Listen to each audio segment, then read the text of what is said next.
계속해서 말씀 나누고 있는데요. 이번 주 그리고 다음 주에 마무리하도록 하겠습니다. 우리 구약 성경, 신약 성경. 오늘 왜 이러죠?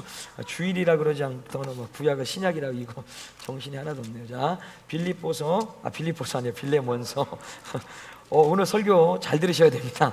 제가 보니까 이게 오늘 정신이 하나도 없는데, 자, 빌레몬서 1장 15절에서 22절 말씀 우리 다 찾으셨으면 우리 한 절 한 절 교독하도록 하겠습니다. 빌레몬서 1장 15절에서 22절 말씀.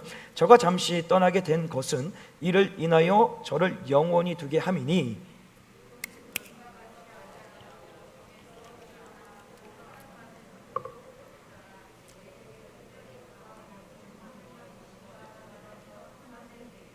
그러므로 내가 나를 동무로 알진대 저를 영접하기를 내게 하듯 하고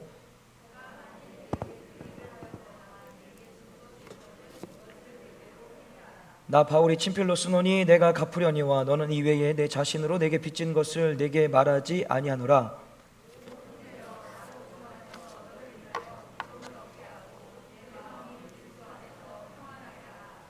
나는 내게 순종함을 확신함으로 내게 썼노니 내가 나의 말보다 더 행할 줄을 아노라. 오직 너는 나를 위하여 초소를 예비하라. 너로 기도로 내가 너희에게 나아가게 하여 주기를 바라노라. 아멘. 네. 여기 지금 아이들 이렇게 남자아이들 이렇게 넷이 앉아 있잖아요. 쟤들 지금 엄청난 정신력으로 앉아 있습니다. 왜냐하면 상금이 달려 있습니다. 상금이 달려 있어서 쟤들이 지금 졸린데도 막 정신 못 차리고 제가 우리 아들한테 그랬어요. 만약에 존다 그럼 탈락이다. 졸면 탈락이다. 제가 다른 목사님 올 때 설교 들을 때는 안 조는데 아빠가 설교할 때 꼭 졸아요. 자더라고요. 그래서 제가 얘기했어요. 만약에 조는 거는 예배 드리는 게 아니다. 그렇기 때문에 너는 상금이고 뭐가 없다라고 얘기했더니 지금 눈을 부라리고 정신을 못 차리고 있는데 용준이도 뭐 가물가물하고 막 지금 하여튼 8시 전에 끝내줄게. 8시 전에 끝내줄게. 오늘 내가 확실히 얘기해서 지난주 주일날 보니까 50분 설교했더라. 그래서 나도 보고 놀래가지고 이거 어떻게 하지? 내가 가서 당황했어. 그래서 오늘은 내가 정말 빨리 잘해서 얘기를 할게. 예전보다 제가 좀 이렇게 톤이 느려졌어요. 얘는 정말 빠르게 얘기를 했는데 지금은 좀 톤이 느려져 보니까 원고는 똑같은 분량인데 말에 어떤 속도가 조금 느려지다 보니까 시간이 이렇게 점점 좀 늘어나는 것 같아요. 그래서 제가 저도 보고 충격받아. 담임 목사님보다 설교를 더 길게 하더라고요. 제가. 그래서 그러면 안 되겠다. 저기 원래 한 예전에 25분, 한 30분 그 정도 했는데 요즘 뭐 이렇게 할 말이 많은지. 그래서 아무튼 그렇습니다. 자, 어쨌든 우리가 오늘도 이 말씀을 통해서 주 안에서라는 말씀의 제목으로 같이 말씀을 나누고 싶은데요. 자, 지난주에 우리 말씀을 통하여서 이제 바울과 어떤 빌레몬, 오네시모, 그러니까 바울이 오네시모를 돌려보냄으로 인하여서 그 돌려보냄을 통하여서 빌레몬, 다시 말하면 주인과 종이었던 오네시모의 관계가 회복되기를 원하는데 그 돌려보낼 때 사실은 바울의 위치면 야, 너 그렇게 해 라고 하면 그 권위를 가지고 그냥 말로써 해도 강제적으로 강압적으로 그 모든 일을 해결할 수가 있었다라는 거예요. 그럼에도 불구하고 바울은 강제하지 않고 강압하지 않고 설득하고 권면하면서 그가 마지막에는 자의로 그 일을 할 수 있도록, 다시 말하면 즐겁게 그 일을 감당할 수 있도록 하도록 끊임없이 권면했다라는 거죠. 그러면서 우리는 그 말씀을 통하여서 이런 말씀을 좀 나눴습니다. 예수께 나아가고자 하는 자에 대하여서 우리가 걸림돌이 되지 말자. 그들이 예수께 잘 나올 수 있도록 우리가 어떤 디딤돌의 역할을 좀 감당해 줘야 된다라는 것을 나눴고, 또한 하나님과의 관계가 깨져 있는 인생들, 또 서로 인간관계에 깨져 있는 관계들, 그것이 회복될 수 있도록 우리가 화목의 도구로서 역할을 감당해 나가자라고 얘기를 했습니다. 그 가운데 마지막에는 이제 그 모든 사명을 감당해 나갈 때는 우리는 자발적으로 자의적으로 그 모든 사명을 감당함으로 인하여서 어떻게 합니까? 기쁨과 감사함의 열매를 맺는 복된 인생이 되자라고 지난주 우리가 말씀을 통해서 함께 나눴습니다. 좀 정리가 되셨나요? 자, 이제 오늘 이어서요, 오늘 말씀에 보게 되면 15절에 저가 잠시 떠나게 된 것은 이를 인하여 저를 영원히 두게 함이니, 자, 빌레몬의 입장에서 종 오네시모는요 자신의 재산에 어떤 피해를 입히고 도망친 종에 불과합니다. 근데 오늘 이 사도 바울이 이 말씀을 통하여서 지금 뭐라고 얘기하고 있냐면 오네시모에 대하여서 빌레몬에게 저가 잠시 떠나게 된 것은 이라고 얘기를 합니다. 그렇다면 영원히 도망친 겁니까? 잠시 떠났다는 건 언젠가는 다시 만나게 된다는 의미입니까? 만나게 된다라는 의미라는 거예요. 그러니까 오네시모는 분명히 주인의 재산을 탈취해서 영원히 도망가게 해서 도망간 것 같은데, 사도 바울은 지금 이것을 어떻게 보고 있냐면 영원히 도망친 것이 아니라 잠시 떠나 있다. 그러니 잠시 후에 다시 만날 수 있다라는 것을 말씀 속에 밝히고 있다라는 거예요. 그러면서 여기서 중요한 게 뭐냐면 떠나게라는 그 말인데, 그 말씀의 의미가 뭐냐면 이런 겁니다. 빌레몬의 입장에서는 오네시모가 자신의 재산을 탈취하고 떠난 것, 도망친 것은 사실입니다. 그것을 있는 그대로 자기는 알고 있고 경험했기 때문에 저거 잡히면 죽여야 된다라는 마음을 갖고 있었을 거라는 거예요. 그럼에도 불구하고 똑같이 사도 바울도 그 상황을 알고 있었지만, 사도 바울은 어떤 마음과 생각을 보고 있냐면 정확하게 이거죠. 떠났다라는 그 의미가 뭐냐면 하나님의 심정이 그 안에 들어왔다라는 거예요. 그러니까 하나님의 심정과 하나님의 눈으로 같은 사건을 보는데, 빌레몬은 나에게 재산의 피해를 입혀서 도망친 종으로 보고, 사도 바울의 눈과 마음은 하나님의 심정과 눈이 돼서 이 빌레몬이 도망친 것이 아니라 잠시 떠나게, 그 떠났다는 말씀에는 뭐가 있냐면 하나님의 계획과 하나님의 섭리에 따라서 그가 잠시 떠나게 됐다라는 거예요. 그래서 그 위에 얘기하는 게 뭐냐면 저를 영원히 두게 함이니 라는 그 의미 안에서 결국 하나님의 계획 속에서 이 오네시모가 빌레몬을 벗어나 도망친 것은 그가 결국 로마에 와서 사도 바울을 만나고 사도 바울을 통하여서 복음을 들음으로 인하여서 지옥 갈 인생이었던 인생이 천국 가는 인생, 영원한 천국 백성이 됐다라는 거예요. 그 백성이 됨으로 인하여서 그에게 찾아온 게 뭐냐면 빌레몬에게 있어 영원한 동력자가 되기 위하여서 그가 잠시 떠나 있었다라고 얘기를 하는 겁니다. 자, 이해되셨나요? 그러니까 빌레몬 생각과 마음 가운데 끊임없이 그 오네시모에 대하여서 세상적인 기준과 도덕적 윤리적 가치 안에서 그를 바라봤지만, 사도 바울 입장에서는 정확하게 하나님의 시선과 하나님의 마음이 그에게 들어와서 그 모든 상황을 하나님의 계획과 하나님의 섭리로서 이해하고 해석하고 받아들이고 있었다라는 거예요. 자, 요한복음 9장에 보면 날 때부터 맹인된 자가 등장을 합니다. 그 날 때부터 맹인된 자가 이제 예수님과 제자들이 걸어가는 그 사이에서 그가 나타나게 돼요. 그때 이 제자들이 예수님에게 이런 질문을 합니다. 그 맹인을 보고 뭐라고 얘기하냐면 요한복음 9장 2절에 제자들이 물어가로되 랍비여, 이 사람이 소경으로 난 것이 네 죄로 인함이오니까 자기 오니까 그 부모이니까. 자, 제자들의 입장에서 저 맹인을 바라보면서 뭐라고 얘기를 하냐면 이렇게 얘기를 하는 거예요. 저자가 맹인된 것은, 자, 출발은 이겁니다.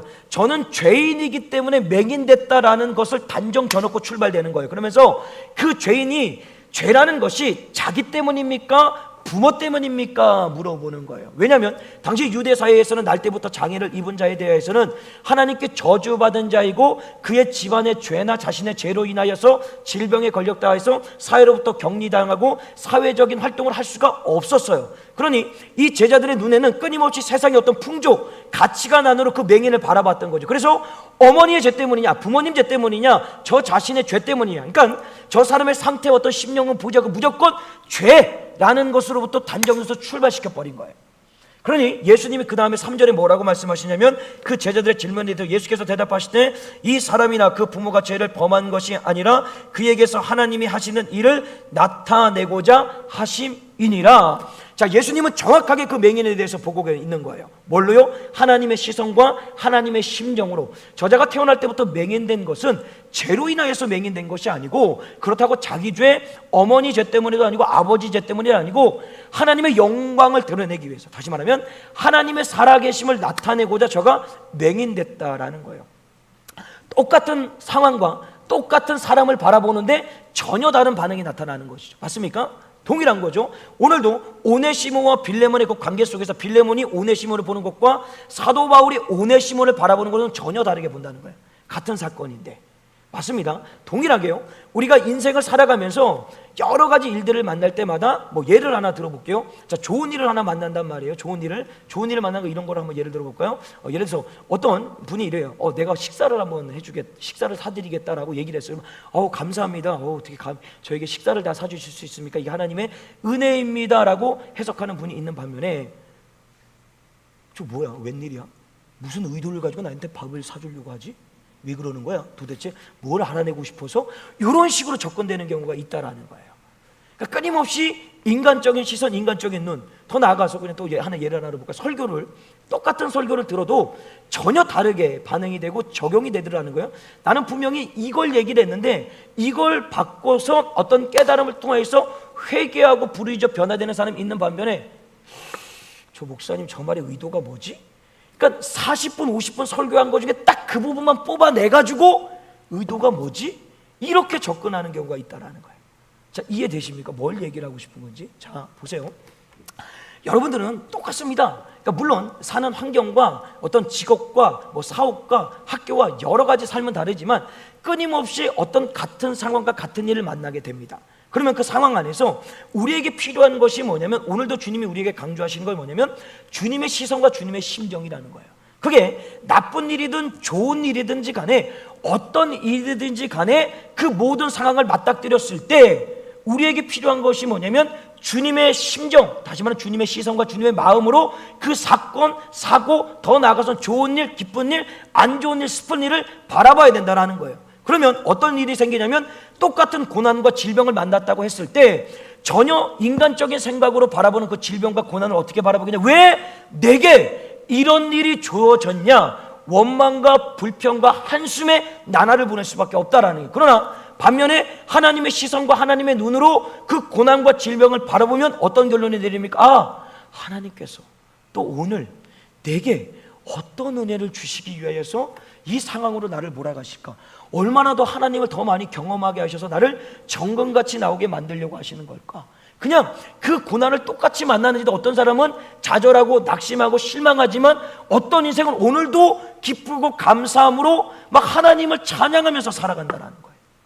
그런 걸 여러분 신앙생활에서 많이 보아왔을 거예요. 저는 뭐 끊임없이 그런 상황들을 보게 되니까. 근데 거기서 차이가 그거더라는 거예요. 어떤 똑같은 고난, 질병, 문제를 만났을 때 그것을 인간의 시선과 그냥 인간의 마음과 내 기준 안에서 그 사건을 보냐, 아니면 하나님의 시선과 하나님의 마음으로 한 발짝 물러나서 그 하나님의 섭리와 계획으로 그것을 보고 있느냐, 그것에 따라서 결론은 너무 확연하게 차이가 나더라는 거예요. 어떤 분은 좌절, 절망, 낙심, 한숨의 나날을 매일 보내지만 어떤 분은 그 고난이 끊임없이 있는데도 오늘도 기뻐하고 항상 기뻐하라, 쉬지 말고 기도하다 범사에 감사하는 주의 말씀처럼 그렇게 말씀대로 행하며 살아가더라는 거예요. 그래서 오늘 이 말씀에 통하여서 우리에게 가장 필요한 것이 뭐냐면, 가장 먼저 주님, 우리 어떤 시선과 마음에 주님이 주시는 마음과 시선이 회복될 수 있도록 주님께서 역사해 달라라는 간절한 소망이 우리 가운데 있어야 된다라는 거예요. 그러면 똑같은 상황이라도 주님의 시선과 마음으로 바라본다면 그것이 나에게는 모든 것이 다 기쁨입니다. 모든 것이 다 감사한 것이고요, 모든 것이 다 하나님의 은혜로 고백될 수가 있다라는 것입니다. 나아가서 계속해서 이제 바울은 그에 대하여서 하나님의 뜻대로 변화된 오네시모에 대해서 이제 16절에 뭐라고 얘기하냐면, 자 16절을 같이 한번 읽어볼까요? 16절 시작.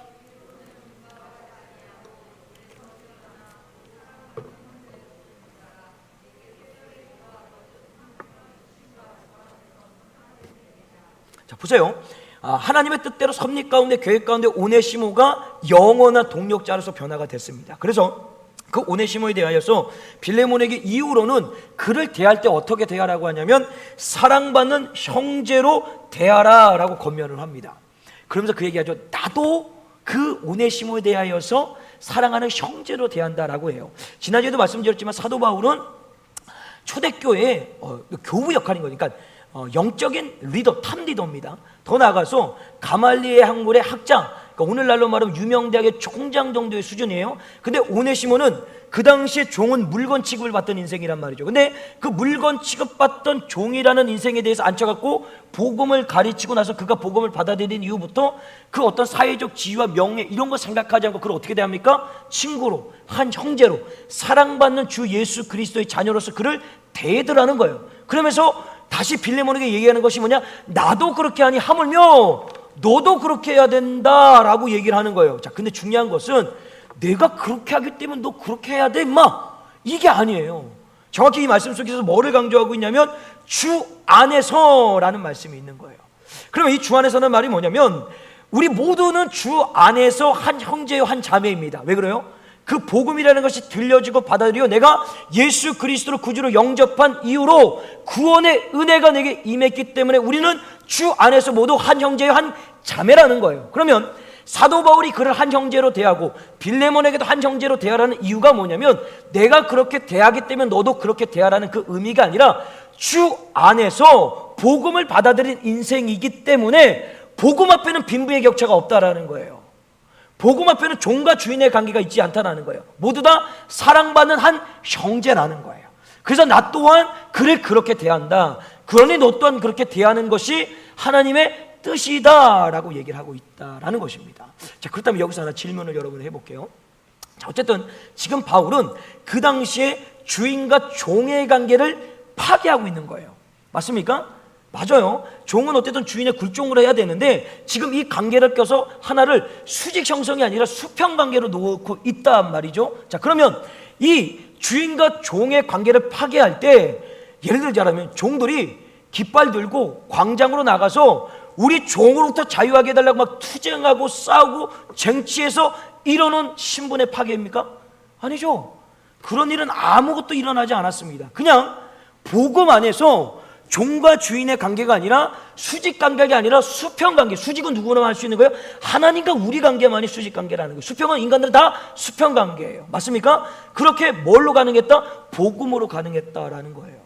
그러면 여기서요, 하나님이 이 말씀을 통해서 우리 그리스도인들에게 던져지는 메시지가 하나 있습니다. 그게 뭐냐면요, 우리는 세상을 변화시키고 사람을 변화시키기를 소망합니다. 맞습니까? 맞아요. 그런데 이 세상을 변화시키고 사람을 변화시키는 것이 우리가 깃발 들고 광장에 나가서 투쟁하고 그것을 막는 자들하고 맞서 싸워가지고 바꿔낼 수 있습니까? 제가 한번 물어볼게요. 바꿔낼 수 있습니까? 아니요, 없어요. 여러분 잘 보세요. 깃발 들고 나가서 투쟁해서 싸워서 뭔가 쟁취하겠다는데 오히려 우리한테 찾아온 게 뭐예요? 손해입니다. 오히려 교회 문턱이 더 높아졌어요. 그 무슨 얘기냐면, 제가 지난주에도 말씀드리지 않았습니까? 우리 청년들이 예수는 믿겠는데 교회를 안 오겠다라는 거예요. 왜? 무례한 그리스도인들이라는 거예요.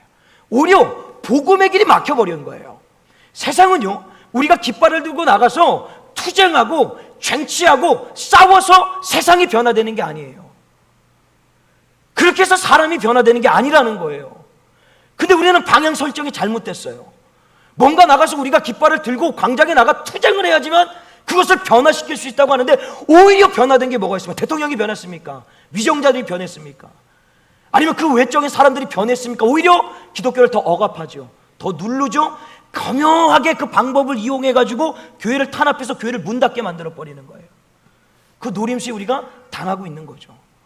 정확하게요, 세상을 변화시키고요, 사람을 변화시킬 수 있는 것은 세상에 어떤 것도 존재하지 않습니다. 그것은 복음뿐입니다. 종과 주인의 관계를 무너뜨릴 수 있는 것은 쟁취해서 싸워서 얻어낸 것이 아니라 뭘로 얻어낸 거예요? 복음을 얻어낸 거예요. 그들에게 복음이 심어질 때, 그 예수가 정말 구주로 영접되어질 때 신분이 뭘 따질 게 있습니까? 예수 그리스도의 한 사랑받는 형제 자매라고 하는데, 야, 너 사회에서 지위 그 정도냐? 나는 이 정도다? 나는 돈 이만큼 갖고 있다. 넌 얼마도 안 갖고 있는 게, 야, 집도 한 10평 원룸에서 사는 주제가 뭘 그렇게, 너는 집도 땅도 없는 것이 어디 감히 교회에서 깝죽거려? 이런 게 있을 수가 없다라는 거예요. 맞습니까? 그게 뭐 때문에? 복음이라는 거예요. 우리는 복음으로 세상을 변화시켜야지 투쟁해서 세상을 변화시킬 수 있는 게 아니라는 게, 보세요. 그리스도인이 이 땅에 1000만이라고 얘기를 합니다. 그러면 그 투쟁하러 나가기 전에 그 1000만이 한 사람씩만 전도를 해도 우리나라의 50% 가까이가 예수 믿는 사람이 되는 거예요. 맞습니까? 더 나아가서 2사람씩만 전도를 해서, 복음을 전해 2사람씩만 전도를 해도 거의 이 땅의 대한민국이 복음화가 됩니다. 섬정만 빼놓고 두고요. 맞습니까? 그러면 우리가 생각하고 우리가 마음먹는 모든 것들을 이뤄낼 수가 있어요. 어찌 감히 하나님의 교회를 자신들이 숫자 노름으로 놔놓고 대면 예배를 드려라, 비대면을 드려라, 1단계 때는 몇 명, 2단계 때는 몇 명, 3단계 때는 이런 건방진 소리를 어떻게 할 수 있겠습니까?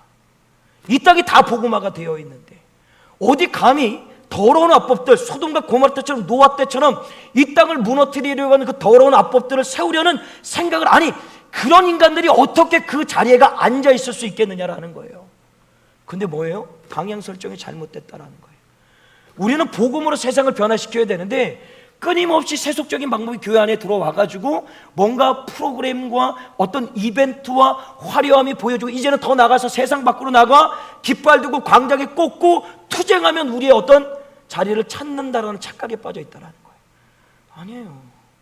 우리로부터 시작해서 이 땅에 존재하는 모든 그리스도인들이 딱 두 사람씩만 전도하면요 투쟁할 일이 없고요, 그런 더러운 합법들 만드는 인생들 절대로 국회 안에 들어갈 수가 없습니다. 왜? 표를 안 주는데요. 어떻게 거기 안에 들어갈 수가 있겠습니까? 대통령조차도 나라에 이보다 더 더러운 전염병이 이 땅에 찾아온다 할지라도 어찌 교회 문을 닫으라 하겠습니까? 더 우리를 향해서 기도해 주세요. 함께 기도하고 싶습니다. 기도받고 싶습니다. 이게 복음화된 세상이고요, 우리가 투쟁하고 깃발 꽂지 않아도 세상을 변화시킬 수 있는 일이라는 거예요. 여기로부터 출발을 다시 해야 된다는, 뭘로요? 복음입니다. 복음만이, 다시 말하면 예수만이 이 세상을 변화시킬 수 있고, 이 인간들, 다시 말하면 저 말도 안 되는 짓거리를 하고 있는 저 인생들을 변화시킬 수가 있다라는 거예요. 그러면 우리가 해야 될 게 뭡니까? 깃발 꽂고 투쟁하는 것이 아니라 그 시간에 가서 한 영혼이라도 붙들어 놓고 복음 전해서 그가 예수 믿어서 그 또한 또 다른 이에게 복음을 전하고 또 다른 이에게 복음을 전해서 끊임없이 전염병처럼 이 복음이 퍼져나가 이 대한민국의 땅에 존재하는 5천만 모든 사람들이 예수를 믿으면 절대로 하나님의 말씀에 반하는 일들, 교회를 탄압하고 억압하고 문 닫게 하는 일들, 그런 일은 생기지 않습니다. 거기부터 우리가 출발, 방향 설정을 잘해야 됩니다. 어디로 가야 된다고요? 복음인 거예요. 오늘 사도 바울이 그 얘기를 하고 있는 거예요. 복음이다. 너의 오네시모와 빌레몬의 모든 관계를 회복할 수 있는 것은 복음밖에 없다라는 거예요. 아무리 사도의 권위를 가지고 강요해도 물론 당장에는 듣겠죠. 그 권위가 있기 때문에. 그러나 사도 바울이 죽은 다음에 어떻게 할 겁니까? 그거 그냥 죽이면 돼요. 그런데 복음 안에서 우리는 뭐라고요? 한 형제, 한 자매, 그 복음으로써 그 사람들을 변화시키고 하나의 한 형제가 될 수 있게 만드는, 더 나아가서 우리 역시도 그 복음의 능력이 우리 안에 있기 때문에, 아니요, 복음의 능력이 가장 우리에게 강력한 무기입니다. 그 무기를 소유한 우리들이 가만히 움츠리고 자꾸만 딴 생각하고 있으니까 세상이 변화되지 않는 거예요. 이제는 일어나야죠. 일어나서 복음 들고 나아가서 내 주변에 믿지 않는 자들에게 복음을 전해서 그 강력한 무기로 세상을 변화시키고 사람을 변화시키고, 한 사람, 두 사람, 세 사람 점점점 확산되면 결국 이 땅에 존재하는 여러분들이 매일 기도하는 대통령과 위정자들, 저 자리에는 그리스도인이 아니면 못 들어가는 거예요. 막 감동이 되지 않으십니까? 우리 자녀들이 그렇게 될 겁니다. 우리 자녀들이 정부 모든 요인의 그 자리에 들어가서 이 세상을 주도해서 끌고 갈 거예요. 그것을 위해서 우리가 지금부터 뭐 해야 된다고요? 복음으로 세상을 변화시키기 위해서 오늘도 끊임없이 내가 믿는 예수 그리스도를 전하며 살아가야 된다라는 것입니다. 그래서 한 번 더 이제 17절에 더 강조를 하는데, 그러므로 내가 나를 동무로 할진대 저를 영접하기를 내게 하듯 하라 라고 얘기를 합니다. 사도 바울이 오네시모를 만나고 대할 때는 나를 대하듯이 하라는 거예요. 나를 대하듯이. 다시 말하면 복음 앞에는 높은 자도 낮은 자도 빈부의 격차도 없이 모두 수평과 앉는 게 동일한 한 형제 자매라는 거예요. 그렇게 대해줘라 라고 얘기를 합니다. 그러면서 이제 사도 바울이 무조건적으로 받기만 하라 라는 것을 얘기하지 않고요, 우리 18절 말씀을 같이 한번 읽고 18절 말씀 시작.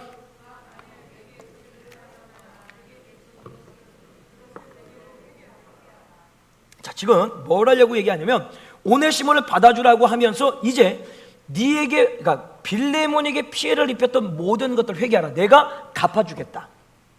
재산적인 피해를 입혔자면 내가 모든 것을 갚아줄 테니 그거를 받아라. 그러면서 19절에도 보게 되면 나 바울이 친필로 쓰노니 내가 갚으려니와 너는 이 외에 내 자신으로 내게 빚진 것을 내가 말하지 아니하노라. 다시 한번, 내가 갚아주겠다. 그러니까 오네시모를 보내면서 그냥 보내는 것이 아니라, 야, 너 나한테 배웠으니까 이제 끝났다, 이제 돌아가라, 이게 아니라 끝까지 책임져 주는 거예요. 그러면서 빌레몬에게 이런 얘기를 합니다. 너 또한 나에게 빚을 졌다라고 얘기를 합니다. 근데 이게 상황을 보면요, 전혀 이게 빌레몬이 빚질 입장이 아닙니다. 왜냐면 부유하게 살아요. 대단한 그러니까 그 골로새 지역에서 되게 부유한 층의 지주 역할 같은 역할을 했던 빌레몬이에요. 근데 사도 바울은 떠돌이 인생입니다. 그런데 이 떠돌이 인생한테 이분이 뭘 빚졌겠느냐? 절대 물질적인 상황은 아닌 것 같습니다. 그럼 뭐겠습니까? 복음입니다. 복음. 그가 골로새에서 살고 있을 때 에베소에서 복음을 전하기는 사도 바울 얘기를 듣고 그곳까지 흘러 들어가서 바울을 통해서 복음을 듣고 그 복음을 통해서 사도 바울과 주님 안에 사랑받는 한 형제, 한 자매가 된 거예요. 근데 그 빚진 것에 대해서 내가 얘기하지 않겠다는, 그런 공통적으로 빌레몬과 오네시모의 공통점은 사도 바울을 통해서 모두 다 복음의 빚진 자, 그러니까 어떤 육적인 빚이 아니라 영적인 빚진 자들이다라는 거예요. 그러면 그 영적인 빚진 자들에게 사도 바울이 얘기하고 싶은 건 뭐냐면 사실은 이겁니다. 책임이라는 거예요. 내가 심고 물을 주어서 저들이 자라서 영적인 어떤 제자들이 됐어요. 그러면 그것으로 손 털고 끝나는 것이 아니라 사도 바울은 이 말씀을 통해서 내가 갚겠다라는 그 말씀처럼 뭘 얘기하는 거예요? 끝까지 내가 책임지겠다라는 거예요. 저 사람을 책임지겠다. 빌레몬도 책임지겠다. 빌레몬에 대해서 뭘 책임을 지는 거예요? 내가 복음을 받은 자로서 저가 끊임없이 오네시모에 대하여서 어떤 미움과 어떤 분노와 내게 재산을 피해 입혔던 저들을 잡히기만 하면 죽여야 된다는 어떤 그 분노 안에 쌓여있는 그거를 풀어줘야 되는 거죠. 그리고 이 오네시모는 빌레몬에게 갔을 때 그냥 혼연단신 가면 도망갔던 종을 잡았으니 어떻게 해요? 그 자리에서 죽여도 된단 말이죠. 근데 이 생명을 보호하기 위해서 이가 복음으로 우리의 영원한 생명의 동력자가 됐다라는 것, 내가 그 재산까지 다 갚아주면서 이에 대해서 뭐예요? 책임져 주는 거예요. 이게 사도 바울이 오늘 우리 믿음의 공동체에게 얘기하는 거죠. 우리 믿음의 공동체의 모든 성도님들은 책임지는 성도가 되어야 됩니다. 어떤 책임을 져야 됩니까? 여러분들은 복음의 빚진 자로서 아까도 말씀드렸던 세상을 변화시키는 것은 복음밖에 없습니다. 그러면 먼저 복음 받은 자들로서, 복음 듣고 예수 믿은 자들로서 그 복음을 웅크려 가만히 간직하고 있는 것이 아니라 책임져야 돼요. 어떤 책임져야 돼요? 끊임없이 나가 복음 전해야 돼요. 여러분의 주변에 있는 사람들, 예수 믿지 않는 사람들, 그렇게 여러분들 기도하지 않습니까? 세상 변화시켜 주시고 믿지 않는 자들 믿게 해주시고 이 세상의 더러운 압법들 절대로 발휘되지 못하도록 막아달라고. 힘들다라는 것은 하나님의 능력을 힘들다, 어렵다고 얘기하는 것이 아니라 그 안에 그런 사람이 없어요. 그걸 맞서서 싸워줄 사람이 없다라는 거예요. 그럼 그 안에 믿는 자가 들어가야 돼요. 국회의원에 믿는 자들이 있대요. 개뿔 믿기는, 죄송해요, 방송 나가는데 막 얘기했네. 믿으면 뭐예요? 믿는 게 아니라는 거예요. 그 자리 차지하기 위해서 때마다 그냥 철새처럼 움직이면서 이 교회 갔다 저 교회 갔다 믿는 사람입니다. 표 받기 위해서 그 짓 한 거예요. 저는 그렇게 생각합니다. 물론 그분들의 어떤 삶을 표마하는 것은 아니지만 정말 그들이 예수 믿는다라면 지금 당장 언론 보도를 통해서 나타나야죠. 지금 박모 의원, 이모 의원, 또 정의당에서 하려는 그 모든 것들 막아내야 됩니다. 안 됩니다. 이것은 이 나라를 망치는 길입니다. 자신의 직을 걸고 나서야 됩니다. 근데 자신의 직을 거는 사람은 그냥 갑자기 땅 투기 때문에 직을 걸어가지고 책임을 안 지고, 아무튼 이런 거예요. 그러니까 그분 나쁘다는 게 아니에요. 그러니까 정말 직을 걸어야 될 때가 어딘지를 모르는 것 같아요. 그냥 제가 봤을 때는 그 뽑아준 국민들은 뭐가 됩니까? 뽑아준 국민들은, 그러니까 자기에게 표를 던져준 사람들은 뭐가 되는 거예요? 아무리 자기가 정의롭고 의롭다 할지라도 그냥 자기가 무책임하게 그만두면 답니까? 그럼 거기다 표 던져준 사람은 뭐예요? 제가 그냥 그냥 물어보는 거예요. 내가 그분을 참 괜찮게 봤기 때문에 했는데 이번에는 그런 건 아닌 것 같아요. 어쨌든 그런 가운데서 우리에게 원하시는 것은, 죄송합니다, 격결로 나가서 책임지는 일. 그 책임진다라는 것은 가정의 책임자는 누굽니까? 영적인 지도자가 누구예요? 아버지, 남편이지 않습니까? 그러면 그 책임자로서 이 가정이 영적으로 견고하게 세워줄 수 있도록 그 역할을 감당해야 됩니다. 교회의 책임자는 누굽니까? 목사, 장로, 그리고 셀장님들, 중직자들, 여러 어떤 그 활동하는 모든 사람들이 책임지는 자들인 거예요. 그러면 그들의 수고와 헌신을 통하여서 이 교회를 세워나가고, 쓰러져 있는 영혼들이 있으면 되돌려 세우고, 그들이 어떤 관계가 무너져 있으면 그 관계가 회복될 수 있도록 역할을 감당해 나가는 것, 그것이 우리들이 해야 될 마지막의 역할이다라는 것입니다. 나아가서 이제 말씀의 마지막에 보게 되면요, 20절에 이렇게 말씀합니다. 오 형제여. 자, 이게 킹 제임스 버전에 보니까 yes brother라고 정확하게 해석을 해놨더라고요. 이게 뭔 얘기냐면 나는 너를 믿는다라는 거예요. 빌레몬에게 끊임없는 신뢰를 보내는 거예요. 그 신뢰가 뭐냐면 이거죠. 나로 주 안에서 너를 인하여 기쁨을 얻게 하고 내 마음이 그리스도 안에서 평안하게 하라. 나는 내게 순종함으로 확신함으로 내게 썼노니 내가 나의 말보다 더 행할 줄을 아노라. 자, 그러니까 정확하게 이 바울 마음 가운데는 빌레몬을 향하여서 뭐가 있었냐면 신뢰가 있었습니다. 내가 이렇게 편지를 쓰고 내가 어떤 주의 말씀에 입각하여서 너에게 전달을 하면 그것을 그대로 행한다, 그러니까 순종할 거라는 분명한 시대를 가지고 있었다라는 겁니다. 사실 이 신뢰가 정말 기쁜 일입니다. 영적인 지도자가, 다시 말하면 나를 어떤 영적인 삶을 이끌어갔던 영적인 은인이 나에 대해서 신뢰해 준다? 너무 감사한 일이에요. 반면에 내 제자가 나를 그렇게 신뢰해 준다, 이 얼마나 기쁘고 황송한 일인지 여러분 그거 아십니까? 제가 강릉에 이제 그 영적인 의인이 강릉에 계시지 않습니까? 그 강릉에 목사님이 제가 한번 그 만났을 때 그런 얘기를 하시더라고요. 조 목사, 나하고 사역할 때 참 많이 힘들었지. 속으로는 맞아요 목사님, 죽을 뻔했어요. 이렇게 얘기하고 싶은데 아니요 목사님. 근데 사실 맞아요. 그렇게 함으로 정말 잘 배웠어요. 거기서 그거요, 잘 배웠습니다. 끊임없이 조 목사 좋은 소식 들어서 좋아, 너무 행복하고 좋다라고 얘기를 해주시는 거예요. 예전에 말을 높이지 않으셨는데 요즘은 말을 이렇게 높여주세요. 그래서 사실 제가 너무 불편해요. 그게 말을 좀 낮춰주시면 좋겠는데, 그러면서 나를 인정해주시고 믿어주신다는, 그 말을 듣는데 진짜 세상을 다 얻은 것 같았어요. 내가 영적인 지도자로 모셨던 그분이 나를 그렇게 인정해 주니까 진짜 뭐라고 해야 할까요? 이 세상의 모든 것을 다 얻은 느낌이 있는 거예요. 지금 사실 바울이 빌레몬에게 그 얘기를 하고 있는 거예요. 내가 너를 믿는다라는 거예요. 그래서 우리 공동체에게 던져있는 얘기가 이거죠. 우리 안에서 저와 여러분의 관계가 그런 관계가 되어야 되는 거예요. 서로 신뢰할 수 있는 관계. 근데 중요한 것은 조성욱 목사를 믿는 게 아닙니다. 조성욱이라는 그 목사라는 직함을 가지고 있는 그 인생에 대하여서 우리는 한 공동체에 부름받은 성도로서 주 예수 그리스도를 구주로 영접하여서 모인 한 형제, 한 자매, 사랑받는 한 공동체라는 거예요. 그러면 이 조성욱의 삶 직함이 목사지고 내 역할이 말씀을 전하고 찬양을 하고 기도하는 그 삶이지만 때로는 부족하고 연약한 부분이 있을 수 있지 않겠습니까?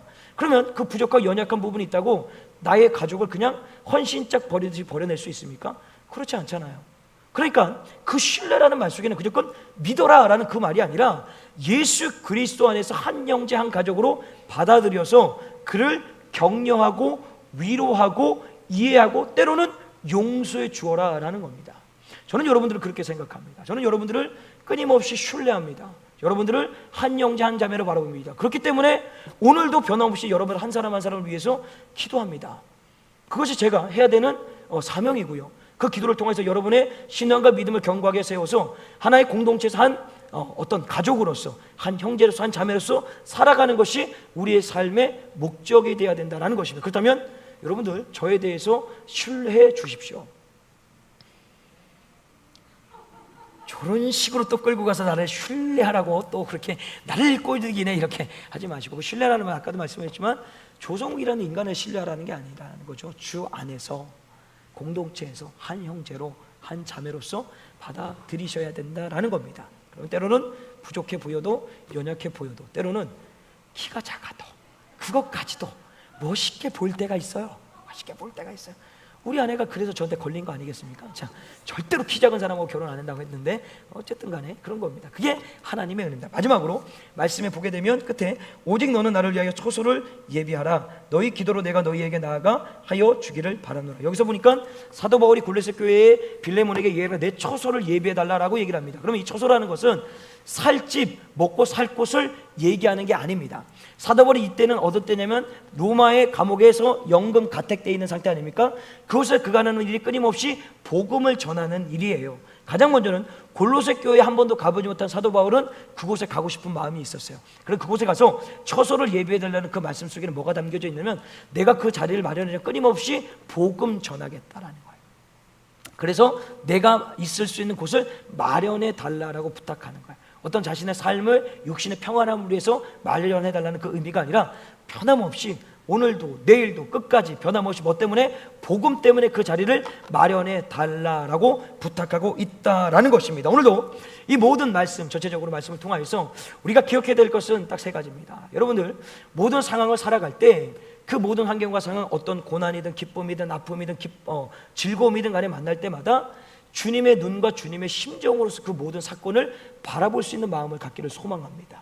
그래서 그 마음을 가지고 이제 우리가 해야 될 것은 뭐냐면 어떤 것도 이 세상을 변화시킬 수 없습니다. 어떤 것도 인생을 변화시킬 수 없어요. 그러나 복음이면 충분합니다. 그 복음이 침투되어질 때 사람이 변화되고요, 이 세상이 변화되는 것입니다. 그러면 이제 복음의 빚진 자로서 이제 우리가 해야 될 것이 무엇입니까? 책임지는 것입니다. 그 책임이라는 것은 나만 그 복음 간직하고 살아가는 것이 아니라 끊임없이 복음을 전하는 거예요. 제가 우리 장로님을 통해서 참 즐거운 얘기 하나 들었는데, 우리 화공산 올라가는 길에 하우스가 있어요. 그 배 몇 개 이렇게 팔고 막 가지도 팔고 파는 데가 있어요, 하우스가. 근데 나는 그 배가 매일 나오길래 도대체 저 배가 어디서 나오는 거지? 배나무가 없는데 제가 보기에는. 근데 거길 지나가면서 권사님이 끊임없이 그분한테 복음을 전한다는 거예요. 예수 믿자고, 예수 믿자고. 물론 아직까지 설득은 안 됐지만, 주님께서 언도해주겠지만, 그 얘기를 딱 들으면서 오나 가나 어디 가든지 뭐래요? 복음 전하는 인생 살아가는 거예요. 때를 얻든지 못 얻든지 우리가 해야 될 것은 책임지는 건데, 뭘로 책임져요? 복음으로 책임지는 겁니다. 그 복음에 책임질 수 있는 것은 우리의 시선이 주님의 마음과 주님의 시선이 그곳에 꽂힌다면 그것을 감당해 나갈 수 있다라는 것입니다. 오늘도 이 말씀을 기억하시고 그 말씀대로 살아가는 복된 인생 되시길 주님의 간절히 축원합니다. 우리 같이 한번 말씀을 생각하시면서 같이 한번 찬양하고 우리 같이 한번 기도하도록 하겠습니다. 어두운 밤길에서 밝은 빛을 주시